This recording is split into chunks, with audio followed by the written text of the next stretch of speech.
and welcome to another guitar lesson with me, Rex Pearson from rexpearson.com. Hope you've had an awesome week as usual. If you have, let me know in the comment section below. I always appreciate reading the comments. You're going to have some comments flying by from the previous video. Thanks guys for all those. I read every single one of them.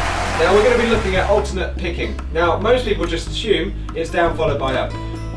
But alternate picking is actually something that needs to be worked on in a disciplined way, and I'm going to show you a couple of ways that you can make sure you're doing correct alternate picking. So next time you approach a riff or a lick that you know is going to be alternate picked, you can check for yourself that you're doing the correct timing of down and up strokes, because alternate picking isn't always down followed by up if the rhythm changes. I'm going to be giving you a basic exercise, then we're going to drill through a couple of things that will try and break down your alternate picking, and if you don't have strong alternate picking technique, you're going to mess up. So here they are, the exercises that we're going to be working on. Now the first thing you need to get completely under your fingers is the basic alternate picking technique across all strings. So be confident in yourself that you can do the following: down followed by up on the low E. Might be worth accenting the first of each one of those, and then move it through the strings. Notice the right hand doesn't move too much. Right hand stays solid. You shouldn't be really floating around like this and moving up and down. It should stay in one place and be able to reach all the strings. Okay, that's the first thing. Now I'm going to try and break down the alternate picking. If we look at the 16th note rhythm, which I'll display in the corner there, the 16th note rhythm, you count it as a 1E and a 2E and a 3E and a 4E and a. The 1s, 2s and 3s and 4s are the beats. Now I'm going to try and break it down and take out some of the notes within the 16th note beat, so that we're going to be looking at slightly different rhythms. Let me demonstrate. Now the first rhythm we're going to look at is going to take the second part of the 16th note out. So rather than 1E and a, you're going to have a 1E and a. But the down and up stroke should follow the same. So it should be a down, the E is gone because it would have been an up, and then the and will be a down up.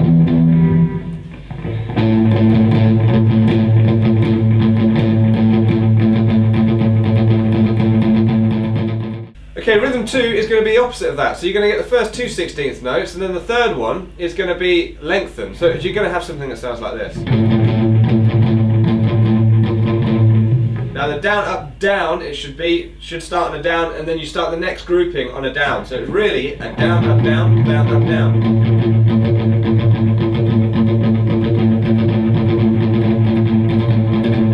Third rhythm grouping is a slight variation on it, and you can see it over there on the left, looks slightly different. So as an exercise tied in with normal 16th notes, we have something like this. Now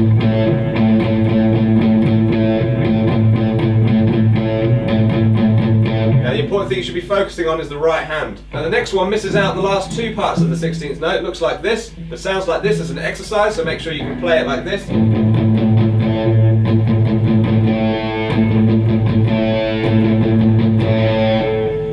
The final one is going to be the opposite of that, and you can see it would normally go down, up, and we're just doing the first down and the last up.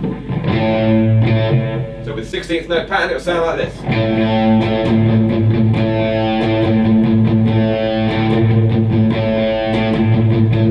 Now I know that playing on one string isn't exactly the most interesting thing in the world, but it's important that you focus on the right hand and not what the left hand is doing. Make sure you're doing the correct down and up strokes. Now we're going to apply this to a riff. I'm going to give you 3 riffs that use the rhythms that you've learned, and you've got to make sure that the down and up strokes fall at the places where you practice them. You'll find that if your alternate picking technique isn't well established, you'll struggle to figure out when to do down and up strokes with these exercises. If you find these exercises very easy, then you have accomplished good alternate picking as a foundation of your playing, which is fantastic. Enjoy playing these 3 riffs. They'll sound cool no matter what, but focus on the right hand at all times, making sure it's doing the correct strokes. Here comes riff number 1. Now the rhythm of this riff will sound like this.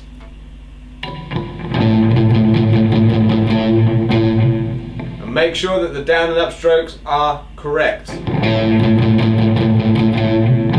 And the riff.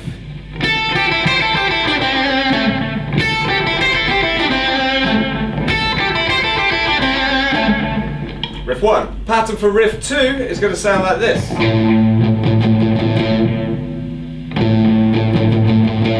And that's down, up, down, up, down, up, down. Okay? Here comes the riff.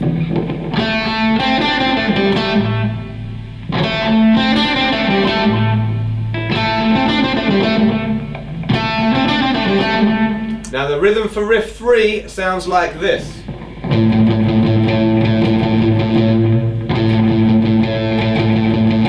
can see the note groupings off in the corner there of what they should sound like and what they should look like with the down and up strokes. Make sure you're doing them. Then we apply it to the riff.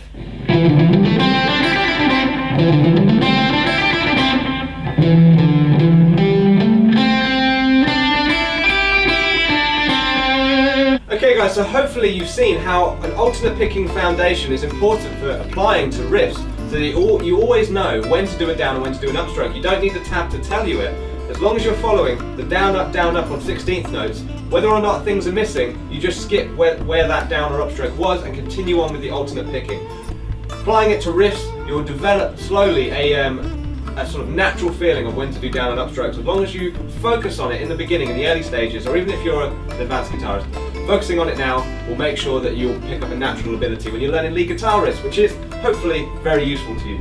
So guys, that's the end of this guitar lesson. I hope it helps you pick up the guitar today and hopefully inspire you to spend an extra 5-10 minutes practicing the guitar, because that's why I'm here. So if you haven't already, I'd really appreciate it if you hit the subscribe button and help support these free lessons. And if you are a subscriber and you enjoyed the video, the little like button is down below. Hope you enjoyed the lesson. See you guys on Sunday, where we'll have another free guitar lesson from me, Rex Pearson. Catch you guys then.